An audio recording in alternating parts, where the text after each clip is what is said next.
Welcome to this course on corporate taxation and corporate tax avoidance organized by Parasa. Great thanks for Parasa for organizing this training, and I'm honored to present the first videos of today and also of this training. And I will start with introducing myself, and then I will introduce the other presenter of today. So my name is Maat Hietland.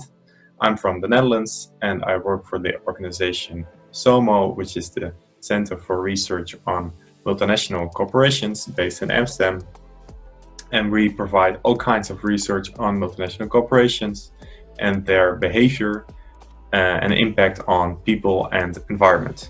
And I work for the economic justice team, and more specifically in the field of corporate taxation and corporate tax avoidance. So my research is mainly focused on corporate tax avoidance by specific companies and also on specific sectors. And I also conduct research in the field of government policies. So that might be policies of individual governments or multilateral organizations such as the EU, European Union, or the OECD. And the other lecturer of today is Enrique Alencar. He is from Brazil. He works for the Dutch NGO Oxfam Novib. And as you might know, Oxfam Novib is part of the international conglomerate of Oxfam. And Oxfam is an NGO, the same as Novib, a non-governmental organization. And the main focus of Oxfam is on poverty and ending extreme poverty worldwide. Enrique also originally is a tax lawyer, but for Oxfam he also focuses on corporate tax avoidance and also on public debt. And my video, which will take about 20 minutes, I will talk about tax treaties, the relation between tax avoidance and tax treaties, and Enrique will give a short introduction into corporate tax avoidance, the relation between tax avoidance and tax evasion, and he will give some examples of corporate tax avoidance. After the videos, we'll provide you with some questions that you would like to answer for yourself. And then in the Q&A session, which will take place on Thursday, you can share with me the answers from the questions, and we can discuss any problems that you encountered during watching the video and other questions that you might have on this topic. So again, thanks for joining in this course, and I hope you will enjoy the videos that we provided for you.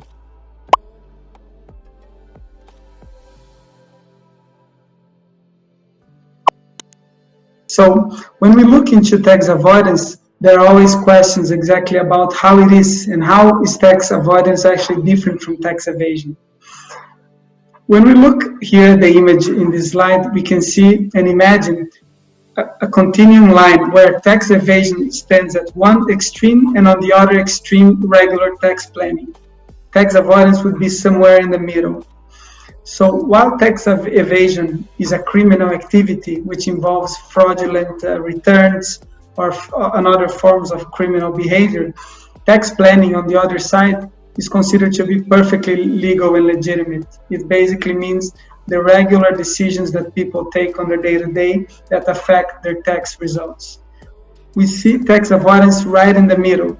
It's not necessarily considered a criminal activity, but at the same time it goes against the spirit of the legislation. Let's look into that with more detail. When we think about tax avoidance, we are normally talking about ways that mainly multinational, but also individuals, they take advantage of legal opportunities to minimize their tax liability. So it's normal to see multinational corporations going through transactions and legal constructions which are designed only to reduce tax liability. This is known basically as wholly artificial arrangements or transactions that lack economic substance. So if you can imagine a multinational corporate group that is based in different countries and run specific transactions between those different offices, those transactions would have no actual economic purpose. They would not generate any economic activity. Those transactions would have been built only for the purpose of reducing tax liability. As we said, this is mainly artificial. So you have a high level of complexity and a lack of a business purpose or as a business reality in those transactions. On the other side, we have tax evasion. Tax evasion, recognized by everybody as an illegal act. Yeah, it consists in the violation or the circumvention of the legislations to minimize tax liability. It always involves fraudulent behavior and is a breach of a relevant law. So here I believe it's possible to make a clear distinction between what is tax avoidance and what is tax evasion. When we are talking about tax avoidance, you will see, for example, that when a multinational company like Apple or Google, when they are reviewed to be avoiding taxes through very complex schemes, they will always claim that they are not breaking any laws and that they are paying their taxes in all the countries. This is actually true because, of course, those constructions, they are not criminal, they are not necessarily illegal, but they are artificial. So there are always the questions about the morality, yeah? How is it possible that companies can avoid paying taxes that are much needed by, taxpayers and by governments through this kind of artificial arrangements? Let's look a little bit further into that. When we talk about tax avoidance, there will always be this discussion, yeah? The spirit or the letter of the law. Basically, as we mentioned, companies will say that they are in full agreement with the letter of the law, so that everything they are doing is in accordance with what exactly is written down in the legislation. That is how the huge majority of tax avoidance structures are never criminalized or are never made illegal, because they are actually in accordance with the letter of the law. However, most tax justice advocates will also like to focus on the spirit of the law. What does the spirit of the law mean in this context? When a government puts together a legislation on taxes, the legislators and the broader society will have a specific expectation of that legislation. So, for example, if there are ways that the legislation provides for the reduction of taxes, this should not be used by everybody through artificial means, but this should be utilized by who the legislation was actually aiming those benefits for. So when multinational corporations that have huge amounts of profit go through artificial and very complex structures just to avoid paying taxes, this is against the spirit of the legislation. The legislation was not designed with the objective that very profitable multinational corporations could avoid paying taxes with artificial arrangements. So tax justice advocates will say, you might have a point that you are in accordance with the letter of the law, but at the same time you are clearly against the spirit of the law. What you're doing is completely immoral and against what the tax legislation was built for. So this is a very common debate around tax evasion and tax avoidance. And of course, perhaps an even bigger question is regarding illicit financial flows. As you might be aware, illicit financial flows, they are tackled by a number of government legislation. There are numerous international agreements that involved a lot of countries, that countries basically pledge their efforts to combat illicit financial flows. Yeah, so we can see here, for example, what is considered an illicit financial flow. So the payment of bribes by companies, financial institutions that enable tax evasion, money laundering through international banks or other forms of financial institutions, tax frauds, and illicit trade in natural resources. You might recognize that a lot of those issues particularly affect developing countries and, of course, Africa as well. And then the question comes, how about tax avoidance? Should tax avoidance be considered to be an illicit financial flow or not?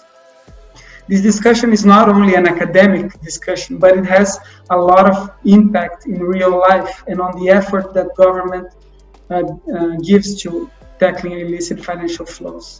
If tax avoidance is considered not to be an illicit financial flows, then a lot of the effort government must put into tackling IFFs will not go through tax avoidance. If, on the other hand, we consider that tax avoidance should be considered an illicit financial flow, then government will have a stronger mandate and an international structure to tackle tax avoidance much stronger. Let's take a look into the arguments on both sides of the question, yeah? So, for those that say that yes, tax avoidance is an illicit financial flow, they mention that utilizing avoidance schemes that may become prohibited in the future already involves a very big risk on actually going through with tax evasion.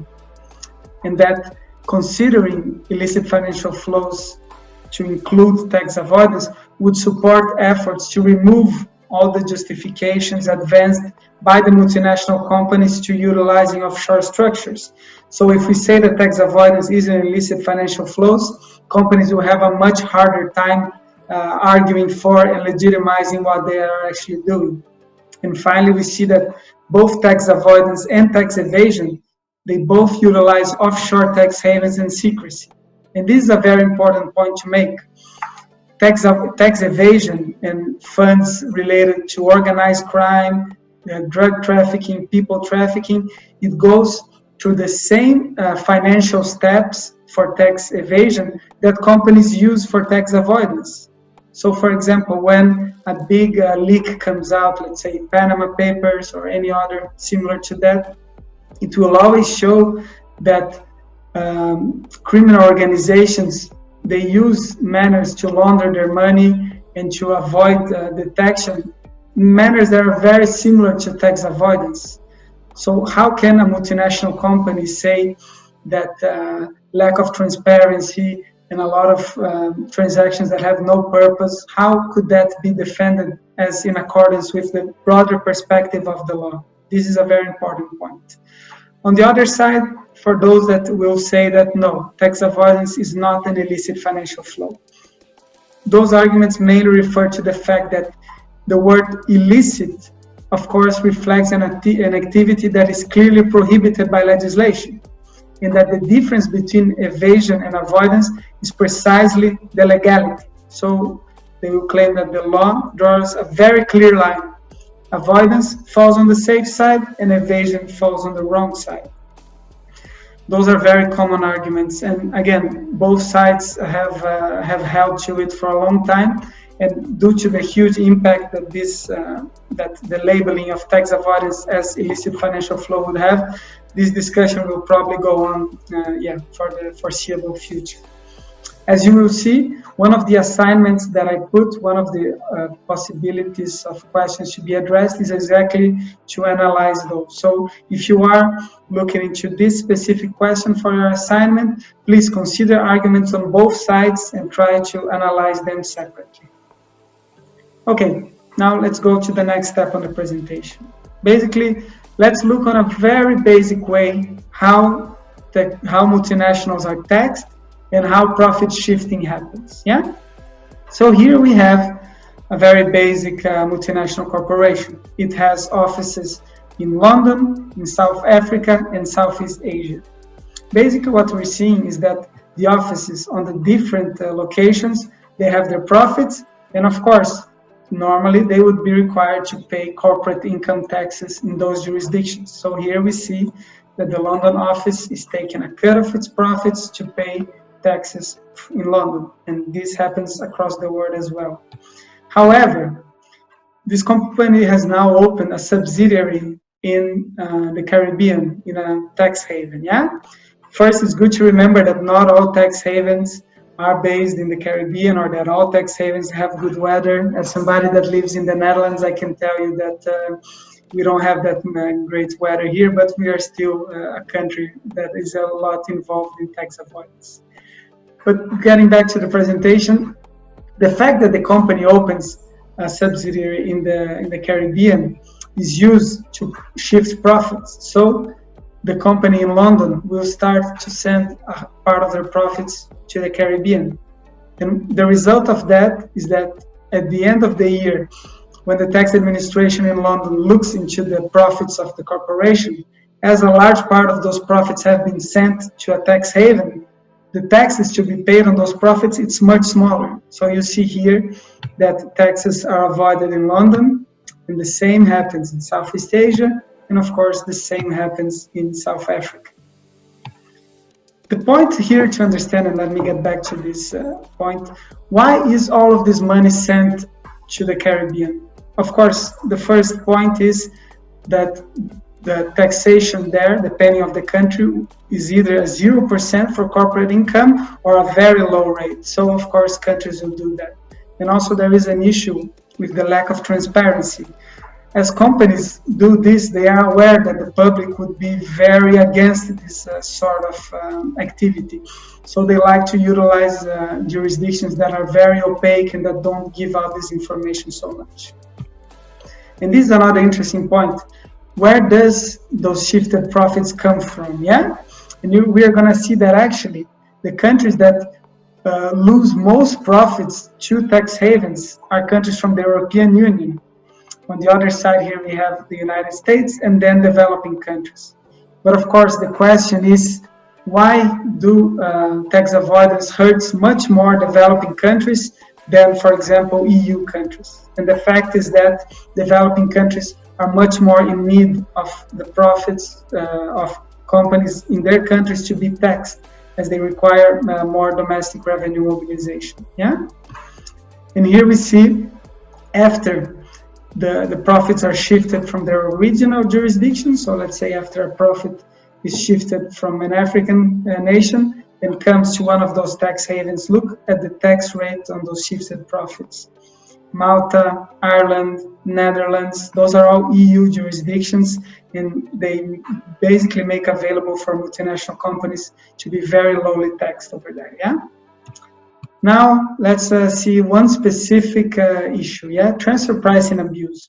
You probably have heard already of transfer pricing, and there is a very common mistake here. A lot of tax justice advocates, they will say that transfer pricing is a problem, as if transfer pricing was a negative thing, was an avoidance scheme. But that's not a fact. Transfer pricing, as we're going to see here, is just a way that companies, when they are making transactions inside themselves, so let's imagine, for example, a multinational company like Google, and they have offices in many countries. When they are making transactions inside the group, they must use transfer pricing to determine how much those services will cost. We'll look into this in the next slides. So, what is the real issue of transfer pricing?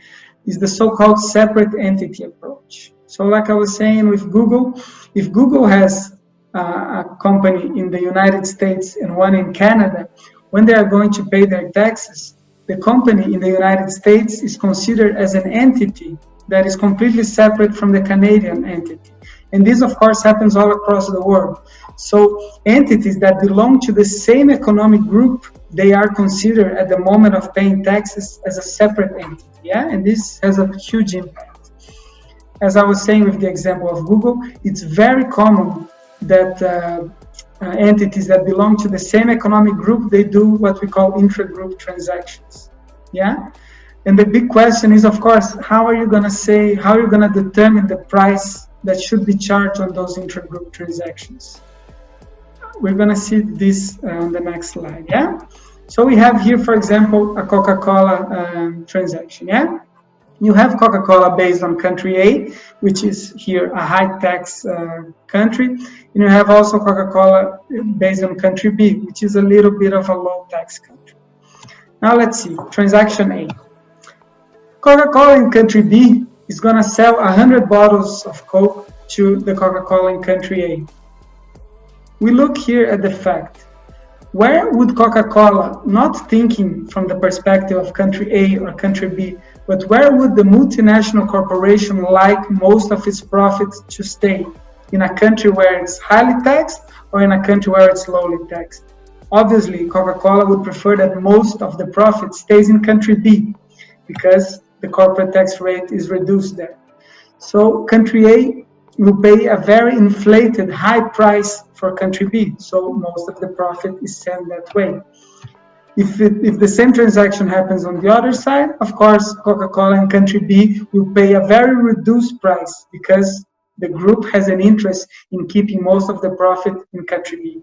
So that's a little bit how transfer pricing manipulation happens. Of course, this is a very basic example, and things get very complex in the real economic activities.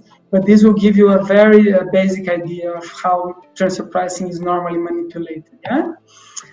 And of course, when we're talking about this, what the name of the principle, it's called the arm's length standard or arm's length principle, which basically says that intra-group transactions, they should be priced as transactions between third parties. Yeah. So over there in the previous slide, you can see that basically Coca-Cola in country A and Coca-Cola in country B are treating each other as separate entities, as third parties. But the question here really is, of course, can multinationals really be compared to independent entities? Most critics of transfer pricing abuse will say that no, that the problem lies exactly there. You cannot have an artificial comparison between intra-group transactions and regular transactions. So there are alternative policies for this. One of them is called formulary apportionment. So if you have interest, please look into it. And there are, of course, a number of transactions that are normally utilized for profit shifting. Very common are the intra-group services. So, for example, let's say that an entity based in London will provide to an entity based in South Africa human resources services, financial services, IT services, all forms of services that are sometimes hard to measure and to quantify. Those are easily used to allow for profit shifting between countries. Yeah. And the last point here on the slide you can see is the issue of intangible assets. So if you imagine, for example, Google, they do not have actual products or physical goods that are highly valuable. But what is valuable is intellectual property, is the trademark, is the copyright. So Google can develop a very highly complex and profitable algorithm, for example, and send that algorithm to a tax haven. So that company in a tax haven will be receiving payments, user fees, royalties, and other forms of payments from different Google entities. This is a very common way that companies shift profit across the world. Well, as I said, this was a very quick presentation. So if you have questions, please get in contact with me, and I hope to see you soon on our Q&A session. Thank you very much.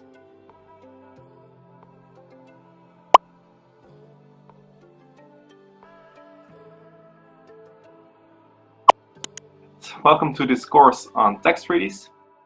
This module will take about 20 minutes, and well, I recommend you to write down if you have specific questions, remarks. There will be a Q&A session after this one, so then I have plenty of time to answer questions you have, doubts you have. So please take some notes when you have a question. So tax treaties, what are they? They are a very important tool in international taxation. Why is that? Because if there will not be tax treaties, there would be a big chance for companies that they would be taxed in both countries. So meaning in the country where the company is from and the company where or the country where the company is investing in, it will be taxed on the same income in both countries. So what tax treaties generally do is they make sure that the companies are not taxed twice on the same income.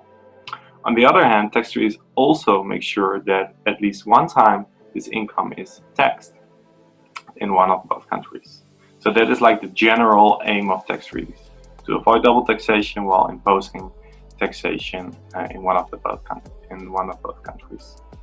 As I said, it's generally between two countries. So meaning bilateral, so they're majorly bilateral tax treaties. There are also multilateral, but for now we'll focus on the bilateral ones. And as you can imagine, as most countries have tax treaties, actually, there are multiple tax treaties worldwide. In total, we don't know the exact number, but there are over 3,000 tax treaties active at this moment. The good thing is that they are kind of similar. That is because most countries use tax treaty models. There are two main models in the world: the OECD model, that is mainly used by industrialized high-income countries, and I will explain later why they use their specific model. And there is another model, namely the one used by the United Nations, and this one is used mostly by developing countries. So, but before going into detail why they are using different models, let's first make this statement that tax treaties are about relieving, not imposing taxation. So if a country, for example, has a capital gain tax of 20%, national capital gain tax, in a tax treaty says, well, if you have a capital gain tax, this will be lowered to 10% on international transactions, then it will be lowered to 10%. But if this country would not have a capital gain tax and the tax treaty would lower it from 20, or so to say 20 or 25 to 10%, it will not create a new taxing right in this country. So there always has to be a national reference to a national taxation law in order to relieve the company of taxation, or to diminish the tax on the specific income. So that is really important to always take in mind. Tax treaties are about relieving, not imposing taxes. So as I explained before, there are generally two models, the OECD model and the UN model. And why is that? It is because, as you can imagine, some countries are exporting more than other countries. So for example, high income industrialized countries where most multinational corporations are from, they tend to invest more in other countries than that this other country would invest in their country. So they have a different interest in how to tax international transactions. Other countries, on the other hand, that import more capital, that have more imports, for example, developing countries, they have a different interest. That is because international tax treaties, they deploy taxing rights. So, for example, in the home country where the company is from, and in the source country, so where the company is exporting towards and where it's actually deploying its capital, there are different taxation rights. And the UN model, on the one hand, they give greater rights to companies that actually have their capital employed where the capital is active than where the multinational is from.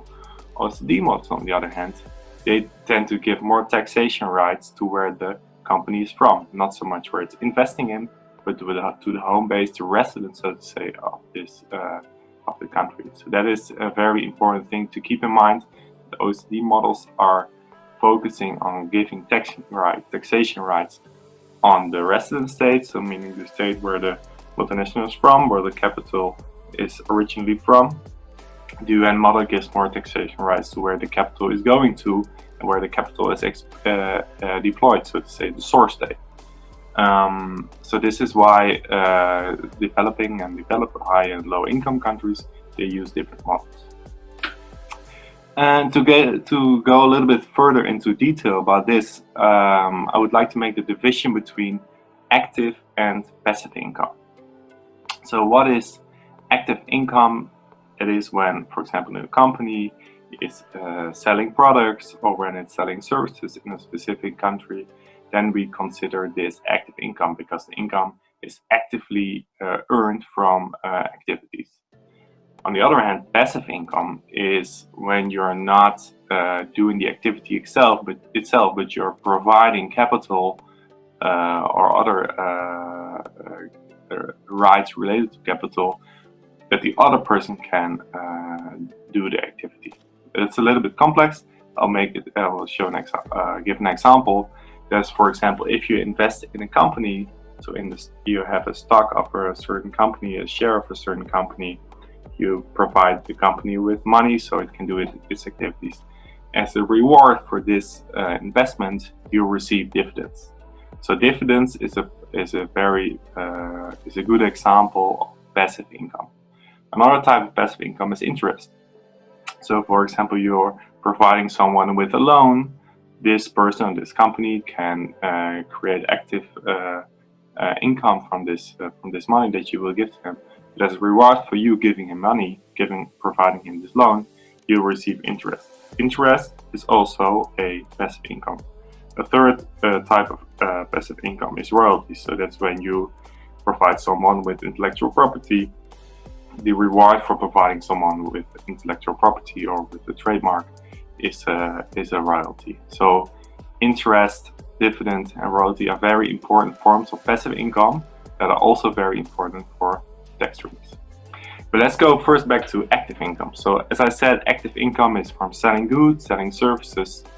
And if you're a company and you're based in your home country and you want to expand your business, you want to go abroad, you generally have three possibilities. The first possibility is you stay in the very same country where you're from, and you're exporting your products or services from that specific country. That means you will also remain liable for taxation in that specific country. The second option is that you actually establish cooperation in that other country. When you do that, when you actually incorporate yourself, might be through a subsidiary, or then you automatically become liable for taxation in that other country as well. The third option, and that's where tax treaties are really important for, is that you're not exporting your goods in that to another country. You're also not establishing cooperation in the other country. No, you're doing some activities. For example, you're selling, or you're manufacturing, or you're producing goods or services in that other country, but you have not incorporated yourself. And then, in order to make sure that after a certain period of time you will become liable for taxation in that country, countries use the term permanent establishment. So they will determine in a tax treaty, like after, say 6 months, when you have some physical presence in that specific country, you will automatically we will determine your presence as a permanent establishment, and you will become liable for taxation in that specific country. And this is a very important concept, because a lot of countries, they try to go around this concept. So for example, digital companies, and that's increasingly becoming a problem for a lot of developing countries, low-income countries, that, for example, they have certain activities there, but they don't have a physical presence. They're only selling like digital services. There are digital goods, and under like the old-fashioned criteria of permanent establishment, they will not become liable for corporate taxation. So this is a very important concept for developing countries to level corporate income tax. And they also differ between the OECD model and the UN model. So the OECD model, they will only give permanent establishment after 12 months. But the UN model from the United Nations, it will already after 6 months determine your presence as a permanent establishment. So this is very important concept related to active income. To passive income, on the other hand, it's not so much about the permanent establishment, but about withholding taxes. So, for example, if you're an international investor and you invest in a company through shares or through stock, or by providing loan or by providing intellectual property, you will get rewarded through dividends, through interest, through royalty, as I explained before. Generally, it's very hard for the country where the capital is deployed, so where the person is receiving a loan, or where the person is receiving funding for his company through shares or stocks, to also tax this passive income. So what countries generally do to also take a piece of the cake, to at least tax some part of this international capital, they levy withholding taxes. That can be national, so only inside the country. Generally, domestic withholding tax rates are levied on international transactions. So, for example, if you're a company, you're paying out dividends, or you're paying out interest, or you're paying out royalties to a personal company abroad, you will have to pay a certain amount in withholding tax rates. in withholding taxes. It's called withholding taxes because it's withheld at source. So it's generally with taxes the person who is receiving the income who has to pay. But in this case, it's actually the person paying, who's paying the dividend, who's paying the interest. That person has to pay the withholding tax rates. And why is it important? Well, with regard to tax treaties, as you can imagine, especially corporations that have businesses that have an international business, they do a lot of international transactions. So whenever a company that is internationally employed would have to do a transaction from country A to country B, it would always have to pay this withholding tax rate. So what tax treaties do, they generally lower the withholding tax rate on specific types of passive income. So for example, a country has a withholding tax rate of 25% on dividend, interest and royalty. It negotiates a tax treaty with country A, and on international transaction between those two countries, the withholding tax rate will be lowered to 10% or 5%. And why would countries do this? Why would they give up the taxing right, or at least part of the taxing right on passive income? Well, because they expect to gain a lot of investment from that other country, and with this investment they try or they hope it will create more employment, it will create economic activity in their country, and at the end it will have a positive effect. But the problem with lowering this withholding tax rates is, for example, that when a specific country has negotiated several tax treaties with, for example, 10 countries, but there's only one tax treaty with one specific country where the withholding tax rates are very low, so to say 5%, so maybe 2%, or in some cases it's even absent, so it's 0%, then international investors try to do their investment through this country. That's what we call treaty shopping. We have already grasped quite some topics so far in this course on tax treaties. And to make you understand the topics we discussed a little bit better, I would like to graphically show you some concepts. So the concept of treaty shopping, but also the concept of withholding tax rates, etc. So let's show you. Yes, so here we have the base scenario of two countries, country A on the left side and country B on the right side. And you can see that both countries have a withholding tax rate of 25%. Without a tax treaty, whenever country A would invest in country B, the rewards on this investment, being interest, royalty, or dividends, would become liable under the withholding tax rate of 25%. So what tax treaties do, they generally lower the withholding tax rate. In this case, the tax treaty lowers the withholding tax rate on passive income to 10%. So whenever country A is investing in country B, and the person or a company in country B is rewarding this investment in, now with the new tax treaty, it only has to pay a withholding tax rate of 10%. So you can imagine that through lowering the withholding tax rate, the economic activities generally tend to increase between the two countries. So, as I explained before, there are two models, tax treaty models in the world. The UN model from the United Nations, and the OECD model from Organization on Economic Cooperation and Development, so high income countries, developed countries. And there are also other models, but those are the two main models. They are different. Why is that? As I explained before, because in some cases, or in most cases actually, one of both countries is investing more in the other than the other way around. So in this case, again, country A and country B, you can see that the investment going from A to B is way higher than the other way around.